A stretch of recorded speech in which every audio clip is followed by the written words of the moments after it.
Which organization in the US Special Operations world has the toughest job of them all? Perhaps it's the Navy SEALs, conducting their risky global small unit operations with nothing but themselves, their buddies, and the closest reinforcements being thousands of miles away. Perhaps it's Army Special Forces, launching asymmetrical, unconventional warfare with the help of local insurgents. Or maybe it's the Rangers, elite shock troops responsible for raids and attacks on the most staunchly defended targets in the world. Or maybe it's Delta Force, going into the heart of enemy territory to either rescue or eliminate high-value targets on opposite sides of a war. But as complex and as daring as all those missions are, there's one Special Operations Force whose mission simply goes further. The United States Air Force's Combat Controllers, deployed in ones and twos as attachés to those same Rangers, those same Delta Force and SEAL teams, and any other elite American unit headed into the heart of battle. The Combat Controllers have to be able to keep up with every single one of those specialized missions, and they'll have to do even more. In the most dangerous possible mission environments, the Combat Controllers are responsible for coordinating airstrikes, managing command and control, and establishing control over airfields, all while seamlessly integrating into every other mission objective for the units that they assist. It's an incredibly tough job, with such rigorous demands that up to 95% of prospective combat controllers will eventually fail the selection and training process. In today's installment of our Special Operators series, we'll be digging deep on those few uber-elite operatives who make it through and join the ranks of the combat controllers doing the toughest job in the entire US military.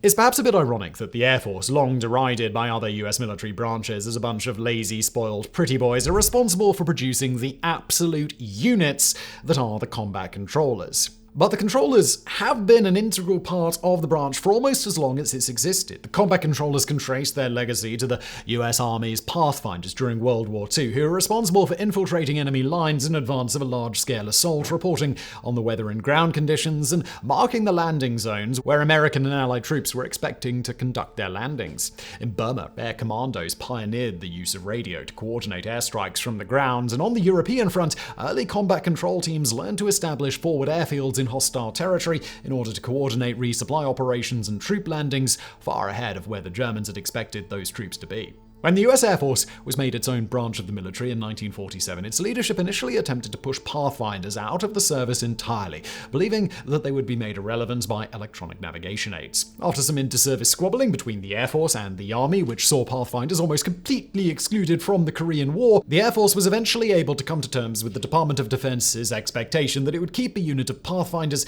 eventually incorporating a small group of them into the first modern combat control team. Now, I hate to break in on myself, but I've got something truly fantastic to share with you, especially you gamers out there, because today's video is powered by Darkflow Software, the brilliant minds behind Enlisted. Enlisted isn't your typical shooter. It's a groundbreaking first-person shooter that blends PvP and PvE seamlessly. Picture this: you command a squad of customizable AI soldiers in massive chaotic battles alongside hundreds of other players, with multiple campaigns set in unique locations and timeframes, from the chilling outskirts of Moscow in 1941 to the pulse-pounding Berlin in 1945. There's endless variety. What truly captivated me are the campaigns. They feel like standalone games, each one boasting distinct equipment and locales, ensuring a fresh experience every time you play. Look, Enlisted is a game for everyone. Its lifelike movements and intense battles cater to both casual, that's me, and hardcore gamers, that's not me, offering a place for every style of play on the battlefield. And now, here's the icing on the cake. Enlisted boasts over 100 weapons, tanks, and aircraft, from iconic M4 Shermans to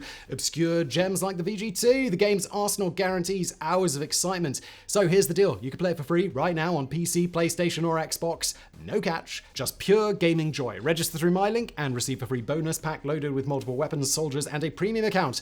Don't miss it, there's a link below. Their leader was Alcide Silvio Benini, better known as Bull Benini, who had survived the Bataan Death March and taken a leading role in the post-war mission to better incorporate Pathfinders. Under Benini's leadership, these new combat controllers developed a dedicated early suite of tactics and procedures, and did the hard work of figuring out exactly what they would need from the military in order to fulfill their mission. Before long, Bernini and his team realized that their combat controllers would have to be competent not just as paratroopers, but as air traffic controllers, and they figured out quickly that it wouldn't really make sense to send an entire squad of combat controllers to a given location at once. After all, that would just put too many cooks in the kitchen, and the last thing a pilot wants to hear from air traffic control under any circumstances is a bunch of voices talking over each other. Instead, the combat controllers would serve as attachés to other combat units, and though the army was resistant to accept them at the time, they eventually were talked around the idea when the Air Force refused to airlift them anywhere for any reason unless they got on board with the combat controller program. And once they did, the combat controllers got to work quickly, assisting the Marines with an intervention in Lebanon in 1958 before making a quick pivot to the Vietnam War, where they were key to ensuring that air operations could take place without putting non-combatants at risk. Often using slapdash methods and collaborating with local forces, the combat controllers and some poorly trained draftees who had been civilian pilots did their best to coordinate bombing runs early in the war. But as the demands of the conflict evolved, so did the combat controllers, and before long they were able to fluently manage airlift, sneak into enemy territory, and coordinate strikes on communist positions and supply lines. As the war went on, the combat controllers grew more and more important, especially as the US military tried to pay closer attention to their rules of engagement in Southeast Asia and minimize collateral damage. They also began to adopt a role as so-called butterflies, in which combat controllers dressed in civilian clothing and were given false identification. They'd then fly in small scout planes and call in airstrikes while flying low over enemy territory.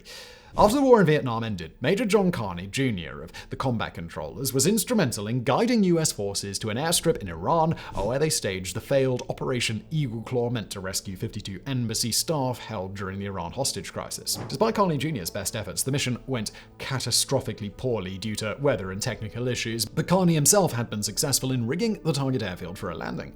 A few years later, combat controllers laid the groundwork for an invasion of Grenada, leading the way for Army Rangers to take an unfinished airport in advance of a mass landing of American troops. Since that time, combat controllers have been on the front lines in Iraq and Afghanistan, where then Secretary of Defense Donald Rumsfeld claimed that 85% of airstrikes had been coordinated by combat controllers. They coordinated the complete relief effort in Haiti after an earthquake, using only hand radios to direct thousands of flights, and they were deployed to Iraq to coordinate coalition airstrikes during the US-led air campaign against the Islamic State. Today, the combat controllers are a force of less than 400 troops, but they are responsible for 8 of the 11 Air Force crosses that have been awarded for operations in Afghanistan since 2001, indicating just how much of an outsized impact those under 400 troops have made.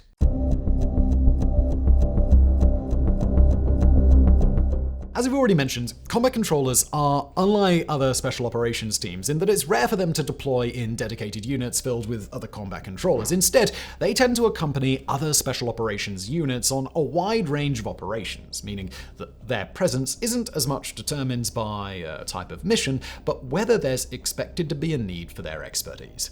This means that the first, and perhaps the most major requirement for a combat controller, is to be able to keep up. If they're joining Navy SEALs, whose job is to swim underwater into a cove in a hostile nation, clear the area of local guards, find and eliminate the nearest military outpost, and then set up a landing zone for an anticipated wave of paratroopers, then their combat controller has to be able to combat dive, move seamlessly with the Navy SEALs in their own small unit procedures, and keep themselves safe in a firefight. And it's the same idea with all the other groups that the combat controllers might be attached to. They have to be able to do their own job while also being competent enough in every other mission area that there's no risk of them getting in the way of the other parts of their operation, and ideally, they shouldn't just be dead weight, but an actively helpful presence in those other mission roles as well. Then there's the actual tasks that a combat controller is expected to carry out while on a mission. There are a wide range of different jobs that an operative might be asked to do on a given mission, so we'll run through a few of the big ones. On some missions, they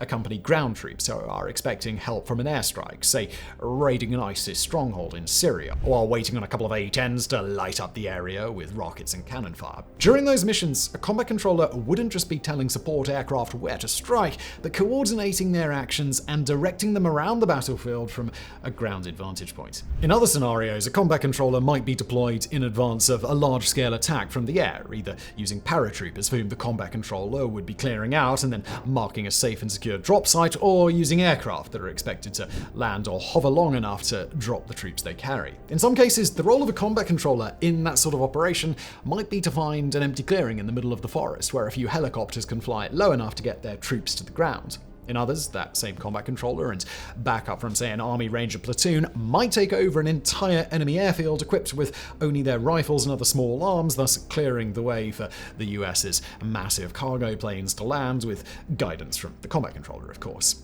And the list certainly doesn't stop there.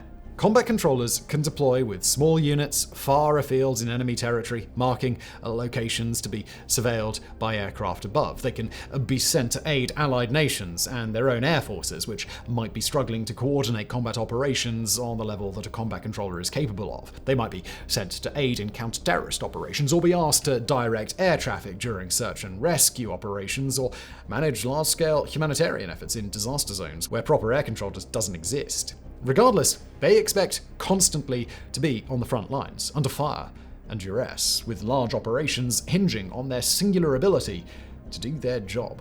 So in terms of their equipment, combat controllers are, of course, armed with M4 rifles and sniper weapons that are typically fitted out with specialized optical equipment and other attachments. Not only does this allow each combat controller to optimize their gear for what, in many ways, is often a solo mission, but it also lets them condense their overall gear requirements, say bringing specialized scopes on their weapon and using those scopes to evaluate a potential site for an airfield. They do much the same thing by carrying grenade launchers into battle, sometimes to fire at enemies and sometimes to launch smoke grenades to mark targets or landing sites. Just as important, if not more so, is the combat controller's two radios, one to talk with aircrew in one ear and one to talk to their ground team in the other. This is a highly specialized and often very confusing task to need to master, but it places them exactly where they're supposed to be, as the main conduit of information in order to coordinate a battle, solve problems as they emerge, and direct the overall tactics of a combined air and ground operation. On other missions, combat controllers might carry heavier, longer-range radios when they're expecting to dig in and provide air traffic control. Also in the combat controller arsenal is a smartphone-based live mapping app called ATAC, the Android Tactical Assault Kit, which allows them to coordinate friendly and enemy movements on a grid system overlaid with an accurate map of the surroundings. These sorts of applications can be shared with command centers and other operational units in real time, and they've been used to great effect during the liberation of Mosul and elsewhere. Combat controllers also carry laser rangefinders to measure distances on the fly, allowing them to quickly calculate the suitability of a potential landing site or drop zone, and specialized night vision goggles allow them not just to see at night, but to communicate with aircraft using infrared tools. At the same time, they're afforded video downlinks in order to see live-streamed footage from the aircraft above them.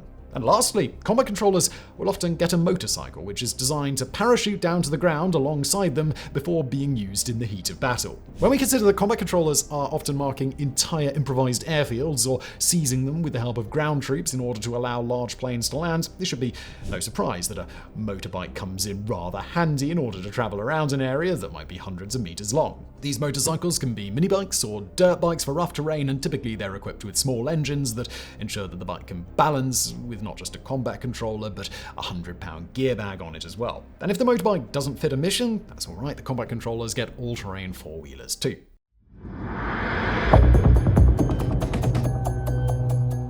To become a combat controller is one of the single most difficult things that a member of the US military can hope to achieve. With an overall washout rate, as we mentioned before, that can be as high as 95% and only a few hundred combat controllers in active service at any given time, it is an exceptionally exclusive club, and one that's exclusive for good reason. With the sorts of responsibilities that a combat controller is entrusted with, competence in that role requires the kind of effort and ability that would truly make a person exceptional in most walks of life. After attending basic training, a hopeful combat control recruit must attend the Special Warfare Assessment and Selection process located at Lackland Air Force Base in Texas. On day one, they must finish a 500-meter swim in under 11 minutes 42 seconds, perform a mile-and-a-half run in 10 minutes 10 seconds, and perform 8 pull-ups, 48 sit-ups, and 48 push-ups. Those that can't are shown the door immediately, and those who pass will be made to wish that they'd failed out. Over the length of a 4-week course, these recruits will spend 2.5 weeks performing field exercises and training continuously, often deprived of sleep and made to demonstrate continual competency in the water and during serious physical exercises. After that, they'll be rigorously tested, interviewed, and assessed, with candidates only moving on if they can cleanly hit the attributes that the Air Force is after. All the while, they're watched by a team of psychologists and subject matter experts looking for any indicator that a recruit might not pass muster. The psychologists are also looking for recruits with a very specific personality, ones who can blend in well with other special operations forces and go with the flow, not just in terms of gathering abilities and certifications, but in terms of following along with operators they might not have met until they're out in the field together. 75% of people who start this phase don't make it through. Make it through that, and it's on to a preparation course to get recruits ready for the real hard work. Special Warfare Combat Dive School. In the pre-course, candidates are made to demonstrate even greater competency in and under the water, and some 30% of people who graduated the last step are not expected to graduate this one. Then trainees will spend 3 weeks learning to parachute and perform static line airdrops, and after that, it's on to a 3-week survival course known as SEER: Survival, Evasion, Resistance, and Escape. This grueling course, a mainstay of American Special Operations, is meant to teach students how to survive being captured by an enemy or stranded by themselves in hostile territory, a very real possibility if they go on to become combat controllers. If a recruit can make it past that battery of courses, they'll head to the Combat Control Operator course in Mississippi, where they'll spend 15.5 weeks learning all of the requisite skills for the combat controller role. This includes everything from aircraft recognition to radar procedure to air traffic control policies.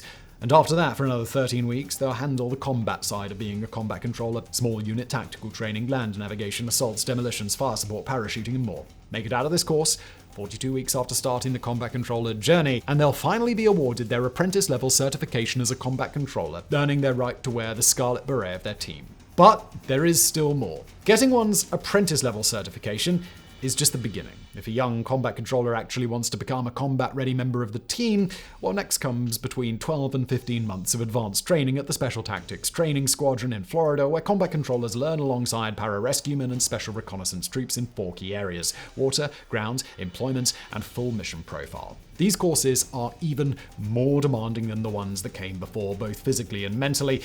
If that's not enough, trainees get to take their vacations in the form of a 5-week free-fall parachuting course and a 6-week combat diving program. And at the end of all this, some 2 years or more since they uttered the rather foolish words, "I want to become a combat controller," 1 out of every 10, 15, or even 20 recruits can say they emerged victorious. From there, they head to the Air Force Special Operations Command, where the real work can finally begin.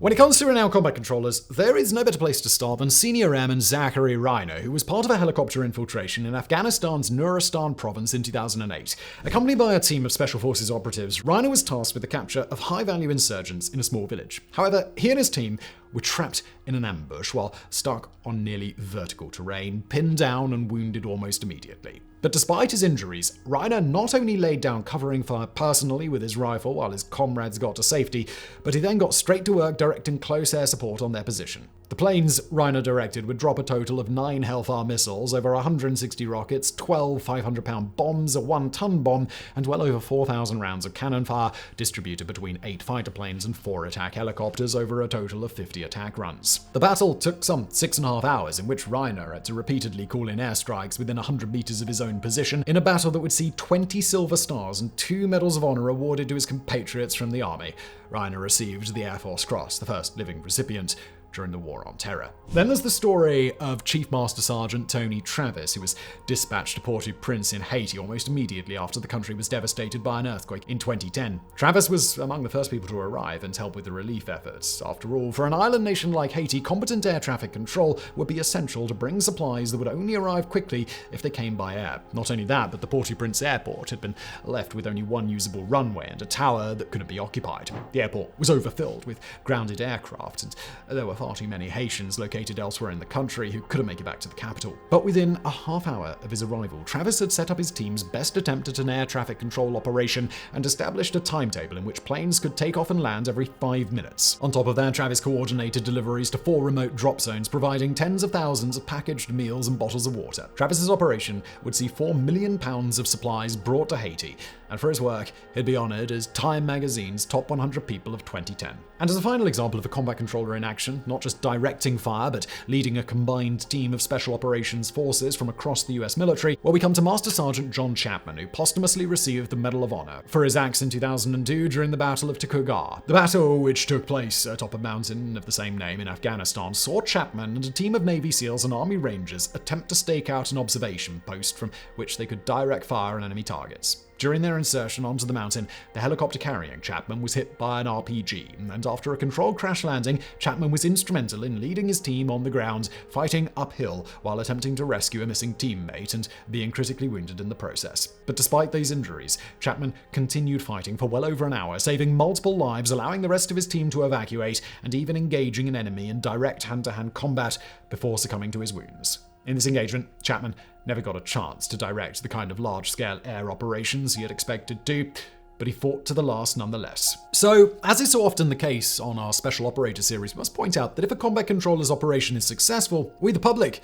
should never hear about it. As such, we can only imagine what sort of incredible feats the combat controllers have accomplished, but by looking at how well they held up when things went catastrophically sideways, we can extrapolate that their work in more ideal conditions must be truly seamless. In the years and decades ahead, it's impossible to say which far-flung corners of the world will demand a combat controller's attention, but whatever comes, whatever adversaries demand their very particular set of skills, the USAF combat controllers will continue to live up to their motto, first there, on the bleeding edge of US Special Operations, doing the work that nobody, truly nobody else could do. So I hope you enjoyed today's video as much as I've enjoyed playing Enlisted from today's sponsor. Remember, you can dive into the action right now for free on PC, PlayStation, or Xbox using the link below. No excuses, just epic battles and endless fun await. Plus, when you register through my link, you'll snag a sweet bonus pack with multiple weapons, soldiers, and a premium count.